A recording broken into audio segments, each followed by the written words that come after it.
Well, welcome to the Installer Plaza, and wow, what a lot of people. You're joining us here for the Learner of the Year celebration, and I'm delighted to welcome Celia Matthews, founder and editor, alongside Zoe Tanner, managing director of the SNG Group, the team behind HIP, Sparks, and BTX. Their focus on supporting the next generation of tradespeople strongly aligns with our values, creating opportunity, building confidence, and helping young people thrive as they move into the industry. Young people, I'm looking around, they're not all young, are they? We're just, well, look, I'm going to get out of the way before someone hits me. I'm going to hand over to Zoe and Celia. Over to you. Thank you, David. And thank you to everybody who is joining us here today. As you can see, we've got a lot of our friends here. We've got a number of past winners, we've got sponsors, we've got judges. And I can see, looking into the audience, a mass of past winners and other sponsors. So today is really a celebration of young people doing incredible things in our industry. Through HIP for plumbing, Sparks for electrical, and BTX for general construction, we work with colleges, learners, and industry throughout the UK. Our competitions give learners a stage to show what they can do, to access into the industry community that they're joining, build confidence, open doors, and bring education and industry together. And in a few minutes, you're going to hear from some of the people that have been involved this year. We've got some brilliant people with us today. Some of our competition winners, runners-up, and judges, and our headline sponsors. So let's start with the simple one: why the trades? Every career starts somewhere, and for many people on this stage, there was a moment when they realised a trade wasn't just a job, but something they could build a future around. And it matters because the industry needs them. The skills gap is real, and this generation has the potential to fill it. So I'd love to hear how it started for some of you. So first up, Samuel Stevely, our Sparks Learner of the Year winner 2026 from Harrow, Richmond, and Uxbridge College. I can't actually see where... Oh. I've got him. Right here, brilliant. Sam, what first attracted you into the trades? I think for me, it was Closer. realising during the pandemic that A-levels and sort of higher education wasn't going to be for me, and finding that I liked more hands-on activities. So I sort of took a look around at what trades are available, carpentry, plumbing, sparks, and it just seemed like it had... Well, it just sort of grabbed me the most, looked like it had the most future potential, seemed the most satisfying, and yeah, I've loved it ever since. Great answer. Fantastic. Right, Tommy Hogarth, from City College, Plymouth, our BTX Painting and Decorating Learner of the Year this year, the winner. Tommy, did you always know this was the route for you? It's funny you say that, because no, the simple answer is no. I never thought I would be a tradesperson going even a year back before I started this apprenticeship. But looking towards my future, I've always been a family person. I've got a loving partner at home, and the trades opened a door for me to provide for them and look after the people I love. It gives me security to build a future, and being a decorator, it's lovely to turn houses back into homes, same as I do for my ones. I love that answer. Right, Harry Addicott from Exeter College, our BTX, found you, our BTX Carpentry and Joinery Learner of the Year this year. Well done. Yes. So what do you enjoy most about your work? I'll say it's mainly the hands-on practical of it. You're always very rarely doing any paperwork. I never really got on with any sort of English side in school, so it was always very clear that I'll be doing something in the trade and hands-on. So yeah, I'll say mainly just being hands-on, not having to do too much paperwork. Yeah, no, great to hear. Will, where's Will? Right in front of me again. It's because I've got readers. Anyway, people who wear readers will understand. So, Will, you've seen a few different paths into this. Let me just introduce who Will is, just for those who aren't familiar. So Will Schofield is the commercial technical on-site support at Arbert's IPS. He's also the HIP Learner of the Year and the HIP Female Skills Judge. What do people misunderstand about a career in the trades? I think quite often it's easy to talk about work when you come to these things, but God, a career in the trades lets you not go to work. You know, when you're self-employed, you can have more time off.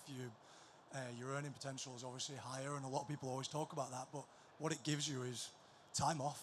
Go enjoy being with your family, enjoy travel, and do all that kind of thing. And a job in the trades lets you do all that. You know, you can have more time off. You can earn good wage and just have a nice life. Work-life balance is what I'm trying to say. You know, you can kind of get that from the trades. And no one talks about that, you know. People talk about go to uni to have fun and do all that kind of stuff, but being a tradie, you're having fun every day, you know. You don't have to rely on a weekend or a night out. You're out there in a van trashing people's houses every day. It's great fun, like, you know. It's just, no one ever talks about that kind of side of being in the trades, you know. So it's good fun, yeah. Thank you. Thank you, Will. Am I still on? Oh, I am. Good. Thank you, Will. I think. Not sure about the trashing houses bit. We don't advocate that at HIP, Sparks, or BTX. Just want to make that abundantly clear. But moving on to the bigger picture for a moment. Jamie, we spotted you. Jamie is head of customer engagement at the Lucico Group and headline sponsor for Sparks Learner of the Year and also sponsor Sparks Female Skills. Jamie, why do trade careers matter so much to the UK's future workforce? I believe at the moment the UK have a net zero goal for 2030. There's a lot of electrical contractors at the moment. Average age is about 45. Same age as me. I know I don't look it, but yeah, you know. So they will be retiring in the next 10 to 15 years. We're going to have a shortfall of 5,000 to 7,500 contractors every year at the moment. I think we're only bringing in 5,000 apprenticeships every year. So, you know, the UK is electrifying. And we need to be part of that, and we need to, as a manufacturer, push that on there as well with the renewables and, hit that goal for net 2030. Fabulous. Right, thank you, Jamie. Right, quick show of hands. Who out here works with, hang on, let me just take these off a minute so I can actually see you, beautiful faces. Who actually works with learners, trainees, Apprentices. or apprentices? Quite a fair few of you. Yes, quite a fair few of you.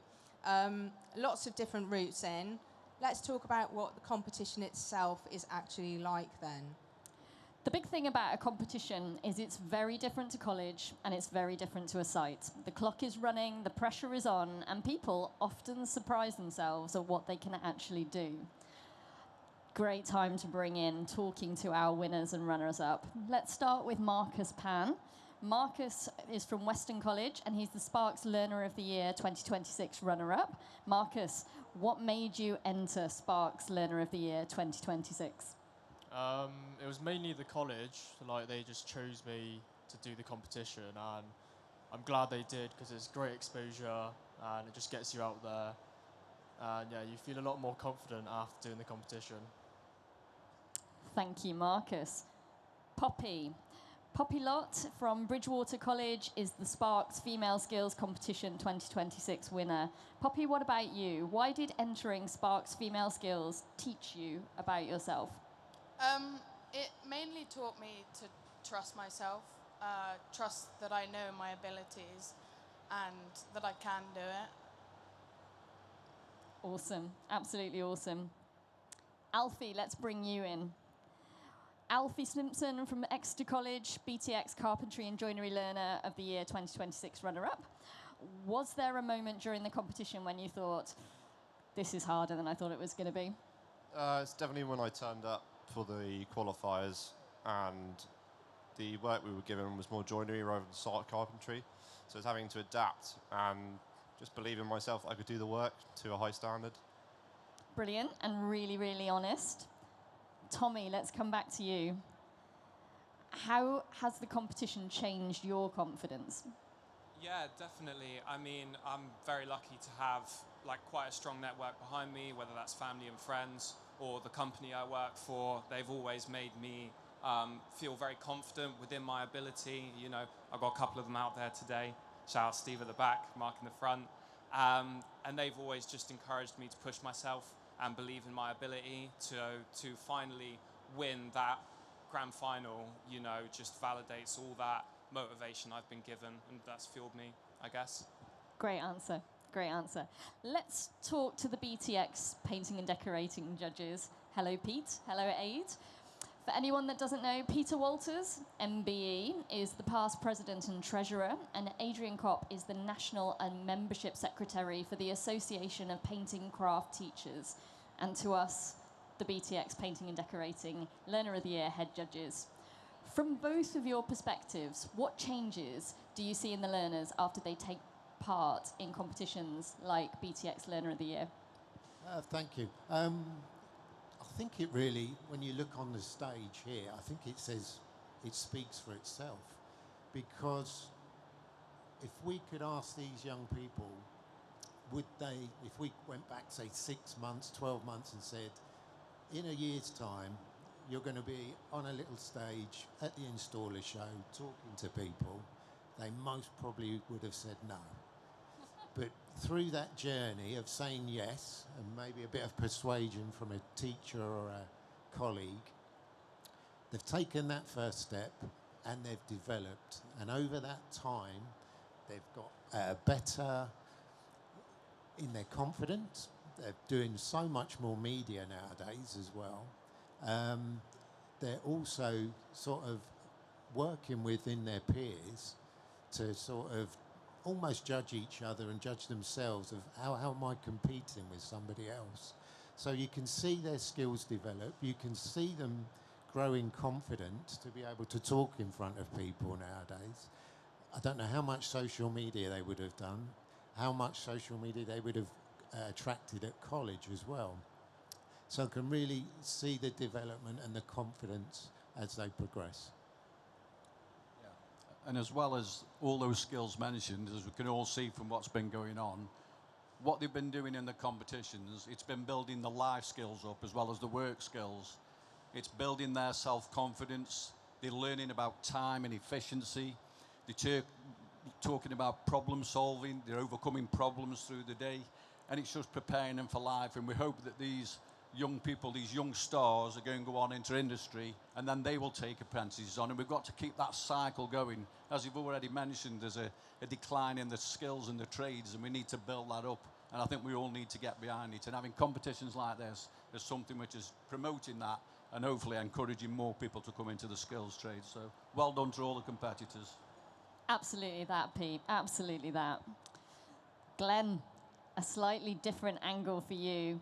For anyone who doesn't know Glenn Schofield is the Technical Training Support Manager at Albert's IPS, and he is a judge for both HIP Learner of the Year and Female Skills, and has been for a very long time, haven't you, Glenn? How long has it been? 12 years. Something like that. Gosh, it feels longer. If opportunities like HIP Learner of the Year had existed when you were training, what difference would it have made to your confidence or your career? I think one of the things, I mean, it's a long time since I was at college. When we were at college, there was no mentions of there was no mentions of any competitions anywhere. You know, we never heard of any. So we didn't get that exposure to other colleges, which this competition allows that. And one of the things that you see when you go to the competitions is that you see the competitors talking to each other from other colleges, other parts of the country, particularly when you come to the final, and particularly in the female skills suddenly realise that there's lots of other young ladies in the industry, whether it be sparks, painting, you know what I mean, and obviously the plumbing and heating. It really does bring it home to them that there are other people that are willing to try and learn and go into that rather than going to universities. Because just one of the things that, this is my son, by the way, I don't know whether anybody's realised. One of the things that he actually said, he did his A-levels, he went to, and he phoned me the day that he got his A-level results, phoned me, and I says, which university are you going to? And he basically said, I'm not going to university. I don't want to go to university. He says, my sister's gone to university. She's ended up with £30,000 worth of debt. University went from 3,000 to 9,000 a year, so he would have been in £50,000 worth of debt. He says, I'm not going to university. I don't know what I want to do, but he eventually decided that night that he wanted to go into plumbing and heating. Don't know whether there were an influence there. But one of the things that he did say was, you know, he didn't want that debt. He'd got about 10 really good friends. Only 2 of them out of those 10 that were going to university knew what they wanted to do at university. The other 8 hadn't got a Scooby-Doo. And of those 8, none of them are doing what they went to university for, are they? There's only 2 of them that actually needed it for the job. They've got £50,000 worth of debt. He was earning money. He got his own car. He could drive. You know what I mean? And he got something that nobody could take away from him, his apprenticeship. You know, he'd got his gas safe and all the rest of it, just like me, and that can't be taken away. So that went a little bit off subject, didn't it? But that doesn't surprise you, does it? Thank you, Glenn. No, that's so true, though. I think it just shows sort of the opportunities that are available, really, that people aren't aware of. So absolutely, that, yeah, so true. Yeah, but nobody, as you were saying earlier, nobody gets there alone. Behind every person on this stage, there's been a lecturer, an employer, a partner who's helped them along the way. Zoe, that feels like a good place for you to come in about industry support. Absolutely that. Industry gets a lot out of supporting the next generation. It's a direct line to the future workforce and a chance to give back and inspire people right at the very start of their careers. And not just people. These people, they're not nameless, they're not faceless. This is why we're bringing so many of them here today, to put faces to what these manufacturers are doing to support the future of the industry. Let's hear from some of our judges and headline sponsors. Jamie, let's come back to you. Why does investing in the next generation matter to you and the Luceco Group? Well, we definitely need to invest. If there's no apprentices coming through, then there's no industry at the end of the day. So no industry, no business for us. So what we're trying to do very well and hard at the moment is to make contact with colleges. How can we support them? Going in, doing tech talks, supporting them with product types, CPD training. We actually have an online academy as well, which is free of charge for any learner, if that's an apprentice or fully fledged electrician at the moment as well. So we're working very hard to try and keep all electricians to upskill what they have at the moment, and try and hit that net 2030, like I said previously as well. We're a business now that have a renewable side as one of our brands, and that's the way it's going. So there's lots of things that we have as a business that we can support on. We have a roadshow van that's going around the UK at the moment. We're going into colleges doing tech talks. We're doing CPDs. We have online training courses. You can become a registered installer. Being part of the registered installer, we can actually send quotes from our online business out to installers as well to try and give them more work at the same time. We work with a lot of contractors face-to-face to see how we can improve our product type for them as well. So any kind of contact we can have with apprentices all the way up to the fully trained Sparky is just helping us. And then hopefully we can help the industry off the back of it. Great answer, Jamie, great answer. Now I've noticed one of our panel is sat in the audience. Hello, Marty. Marty McAleenan, Business Development Manager from Cyraflex OB1, guest appearance, who is headline sponsor of HIP Learner of the Year. And I also understand OB1 are joining us for sponsoring not only HIP Learner of the Year in 27, but they're also sponsoring HIP Female Skills and BTX. So thank you very, very much for that. But specifically about HIP, Marty, what stands out when you meet the HIP competitors for you? Listening to the questions and the responses from the learners, 2026 learners, it's quite evident that there's a real passion with everyone that's sitting around here, and specifically the learners, and how they respond to their questions is they're inspirational, to be perfectly honest with you. And we should never lose sight of the fact that these youngsters that we have up and coming tradespeople are the future. They're the future of our products, everybody else's products, and they're the future of the industry. So for me, it's an inspirational journey this last 2 or 3 years, and I congratulate everybody in relation to management, to the kids. And just one thing I'd say, the term sponsorship, it's not a sponsorship, it's an association. So that's my view on it. Thank you, Marty. Chris, let's talk about carpentry and joinery. Chris Lowe, City and Guilds Assessor, Judge for the BTX Carpentry and Joinery Learner of the Year competition. Chris, from your perspective, what stood out when you met the BTX Carpentry and Joinery competitors this year? Yeah, so I had the very fortunate task of judging the Southern Region prelims. Yeah, straight away you could see the nervousness when they walked into the room. They really didn't know what they were walking into. But once they got their heads around it, you could see them all thinking, the planning stage, and you could see the skill straight away. You know, the drawings that they were doing to set out were absolutely spot on. When they started producing their work, you could see the detail of, you know, how they were using their handcraft skills was really good to see, because what we don't see in the industry anymore is you know, the young learners coming through with actual proper hand tool skills. It's getting lost through power tools. So for me, somebody who learned with only hand tools, it's nice to see that skill is still there, and the skill is definitely still there. Judging was really difficult. I had to really be very, very picky. And I think when we came to the final, we were talking across the whole project. I think it came down to a millimetre spacing between joints. You know, it was so tight. Standard was amazing. It's fantastic to see. I really do support what you're doing. Yeah, if they are they're a section of our young learners coming through our industry now, if that's what we've coming through, then we are in good hands, because there's some serious talent out there at the moment. I completely agree, Chris, completely agree.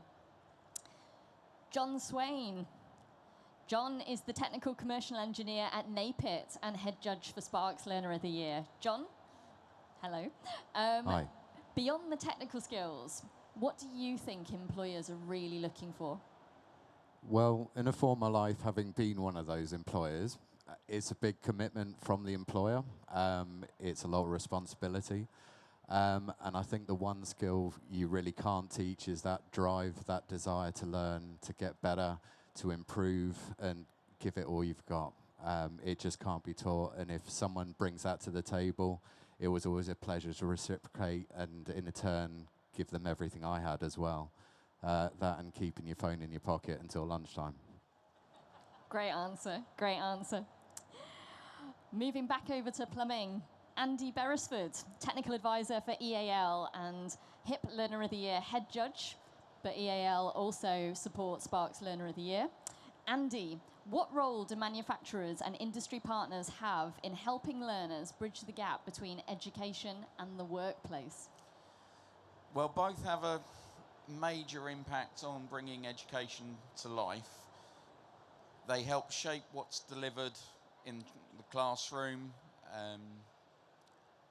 They make sure it's relevant to the real world practice. They help with work experience and competitions like the HIPs and Sparks. They also help learners get an understanding of what it's like in workplace expectations. and that then gives the learner confidence, and when they complete, not only makes them qualified, but also workplace ready. Fantastic. Actually, that link between college and the workplace is exactly what these competitions are about. Glenn, back to you. Now, you see it both from the judging side and the sponsor side. So what do learners gain from getting direct access to industry through competitions like this? You did touch on it earlier. If you could elaborate a little bit more. Yeah, one of the things that the learners do, when you're at college, maybe you're a little bit insulated. You don't see the outside world as much. And by entering these competitions, you meet the manufacturers, you get to talk to the manufacturers, you know, everybody that's here, you get to talk to these people. It brings you out of yourself a little bit, and when you come to these shows, you're more probably likely to approach them and talk to them because you got used to talking to these people. That's one of the things with youth of today. They're on the phone all the time. They want to get out there. They want to talk to people more. You know, they text their mates, don't they? They're sat outside of them. You don't want to be doing that. You want to be talking to people. They talk to the manufacturers. They can ask them questions that you might not know, that your lecturer might not know, because it's the nitty-gritty of the product itself. So. Thank you, Glenn. Moving back over to the painters and decorators, Sam Woodrow, brand marketing manager for Johnston Trade Paint and headline sponsor for BTX Painting and Decorating. Sam, you back our painters and decorators, so you're investing in the right people from the very start. What's the long-term value in engaging with young talent from this point in their development? Yeah, so I think we've said a lot, and I'll elaborate a lot on what we've already said so far, but ultimately these people are the future of our industry, so they're the people that are going to be shaping that industry for years to come, and by engaging with them at the very start, that helps us understand a bit of a fresh perspective, really. It's what are they going to need from brands like Johnston's and manufacturers? What products do they need? What are the services and the support? And it's a two-way conversation. So yes, the students can talk to the manufacturers, but we can talk to them. And that really helps us in kind of building that long-term relationship, because if we want a sustainable industry, we have to invest in the youth, and we have to make sure that we're kind of shaping that industry with us. And by having that strong trade profession, that ultimately that's going to help everybody. So we want a strong industry. We need a strong trade pipeline coming through that helps drive category growth, because if we want to be here 10 years in the future, then, you know, we've got to be investing in the people that are going to be leading it. And they're the ones that can tell us what they need to do that, ultimately. Great answer. You can't ever underestimate the value of understanding your future customers. Brilliant. Celia, over to you. Thank you. Well, one of the most exciting things that I've seen, well, probably a number of us have seen over the last few years, is the growing number of women entering the trades, which is really, really exciting. Since launching the Female Skills Competition in 2023, we've had the privilege of seeing more talented women step forward, showcase their skills, and become role models for others considering a career in the sector.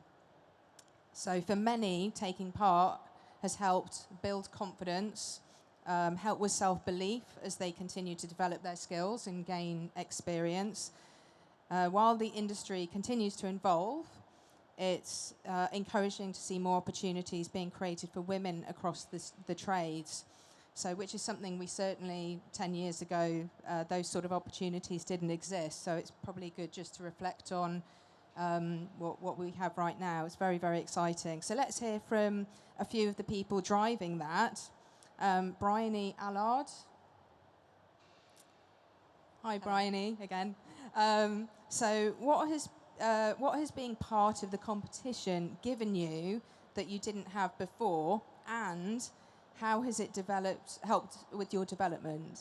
So taking part in these competitions, it's provided me the ability to overcome unexpected challenges. Overcome unexpected challenges.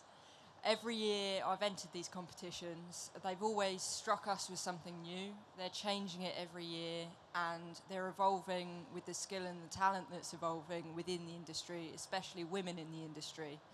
I'm seeing lots of women gain more confidence to enter competitions. I'm encouraging other people that I've worked with to enter the competitions. And ultimately, it's a safe environment to keep learning. And not only does it provide a lot for me in terms of my development and skill, it serves the greater environment in construction, because everyone can see that women are just as capable, if not more capable, than a lot of people. Oh, I like that. Right, Poppy, back to you. Hello. And how has being part of the competition influenced your confidence and motivation? And what would you say to someone thinking about entering next year? It helps with the confidence massively. I always said I wanted to be the best electrician I could, and being able to take part in the competitions and do well shows to me that I can, and that anyone can do it. And it really improves your skills, and I wouldn't have been able to do it without Roger. He's taught me everything that I needed to know to go ahead and, well, win it. And with other women wanting to do it, I would love for it. I had a first year from college message me, and to be able to teach her and get her to the point that I'm at is just amazing to be able to do that. Wow, I love that. That's fantastic. Really good to hear. Encouraging, passing on the baton. And for those who know Roger Rogers over there, he's retiring this year from Bridgewater College. And Roger Rogers has had, I don't know how many people in the finals of our competitions, but it's going to be a shame to see you go. Wish you every success for the future. Oh, apparently Poppy's your best. Absolutely.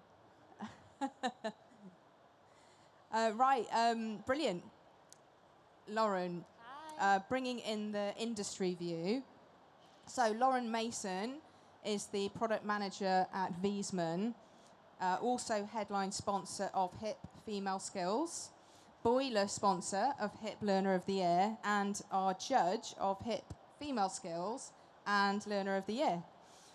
What can industry do to support and attract more women into the trades?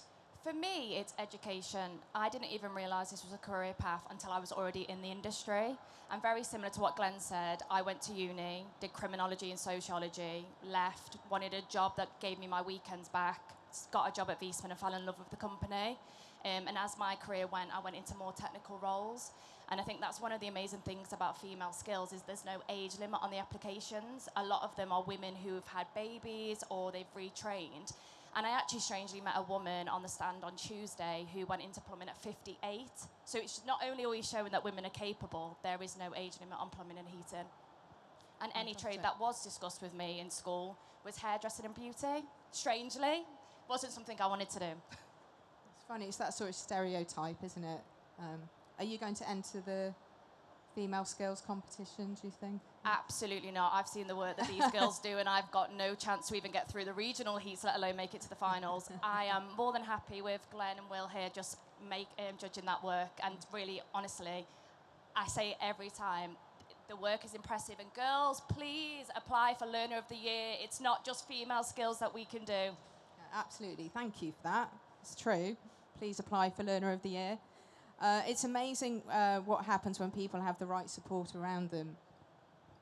And that support is exactly what is sat around this curve in the colleges, in industry, sat here. Talking about that as well, female skills, onto Learner of the Year. There's actually somebody sat in the audience who did the double a couple of years ago. And Daisy, sorry, Sam's going to kill me because I'm going rogue here, but I spotted you. And Daisy's right in the middle. Hello, Daisy Turner. We had Daisy win Female Skills and Learner of the Year a couple of years ago. And Daisy, you won something else yesterday, didn't you? What did you win? I did. I won Heating Installer Awards Rising Star. Big round of applause for Daisy, please. Thank you.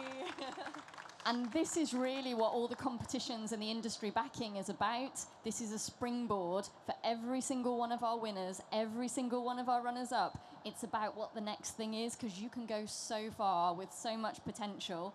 And then Daisy is such an advocate for giving back. So I can't thank Daisy enough for how much she's stayed in touch with HIP, comes along, judges, sits in the audience. So thank you, Daisy. I really appreciate it. I owe a lot to HIP. I mean, like you touched on, it builds your confidence and it is a springboard. You start at the bottom and you work your way up and you build your confidence as you go. It's just incredible. The sponsors, the support from the sponsors is amazing. I just cannot thank you enough. Thanks, Daisy. Carry on if you like. Okay, let's talk about the future. Alfie, let's come back to you. What's the one moment from this competition that you'll always remember? Definitely meeting new people and hearing about experiences from different sites, colleges, the way different people will learn and adapt to things on site. Obviously, part of carpentry is a big thing of problem solving and solving other people's work. Quite frankly, I do a lot. But yeah, how they adapt and how they change. We spent a lot of time with Harry and learning about the different types of work they do. Whereas I work on site a lot, so I produce everything on site. Whereas Harry works with his dad in workshops and stuff, and then takes it all out to site. So it's interesting to see the different types of work they do and how it's produced differently. And yeah, it's quite fun. It's been a really fun experience. So definitely learned quite a lot from other people. Fantastic, that's great to hear. Well, let's go to your partner in crime. Let's talk to Harry on that. Harry, how's your confidence changed since taking part? I'd say, well, in competitions you're tight for time, so you get that bit of pressure, and more competitions you do, the more you're going to feel that pressure, and that's only going to help you when you're more on your own, doing your own jobs, and you've got different trades chasing you, or the clients just starting to get a bit tight for time, and just being able to deal with that pressure more is only going to help. So the more I can learn by doing it in competitions, is the more it help me when doing my own jobs. Fabulous, fabulous.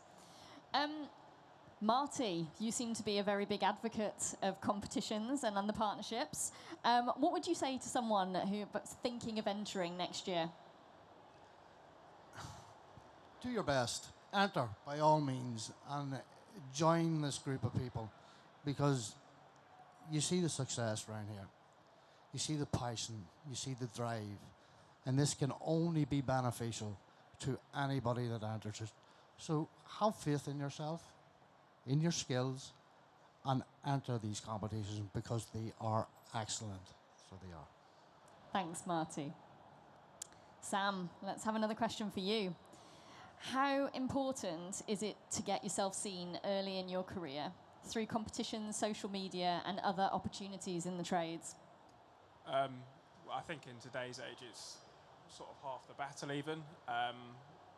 You know, you can be as good as you want, you can do work as good as you want, but if it's not seen, it doesn't always exist. You know, you'll be on site and a lot of people say, oh, no one's ever going to see that, so it doesn't matter.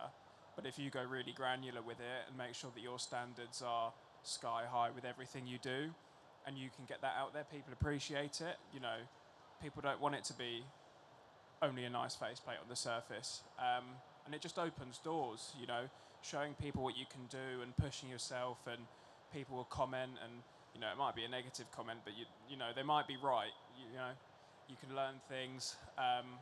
For me, I think it's opened doors for my career.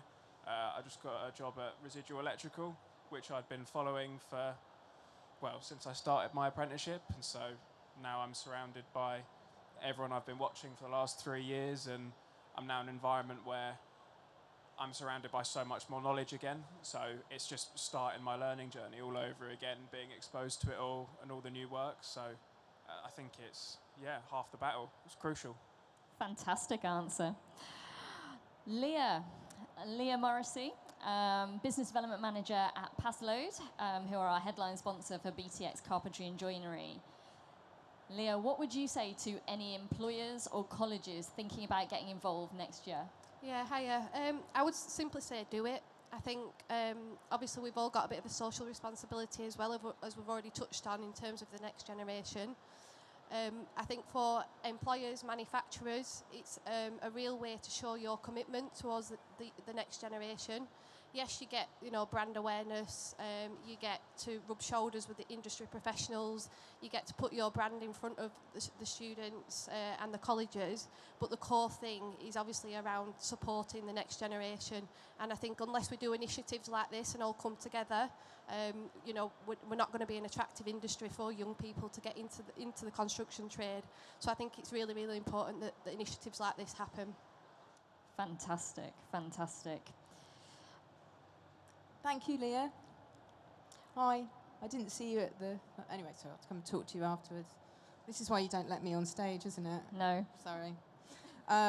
Right, John Swain. Again. In one sentence, what excites you most about the future of the trades?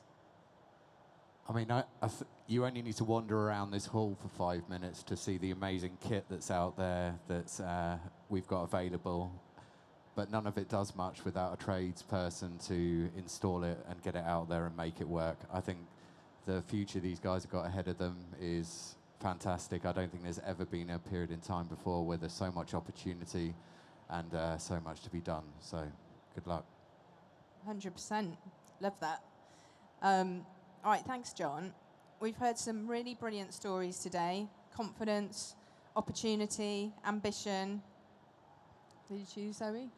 And I think what we can all say, based on all the comments from everybody on this panel today, is that the future of the trades are in very, very good hands. But talent like this needs backing. It takes committed colleges, supported employers, invested brands, and opportunities like these to help people see what they really are capable of. Across HIP, Sparks, and BTX, that's exactly what we're setting about to do. Bringing education and industry together to support, encourage, and inspire the next generation of professional tradespeople. Thank you for all being here today. Thank you to our judges, thank you to our commercial partners, thank you to our winners and our runners-up who have all joined us here to Birmingham today. Please can I have a big round of applause for everybody standing together to support the next generation. And if you'd like to work with us on supporting the next generation, please come and find us. We'd love to have a chat. Thank you.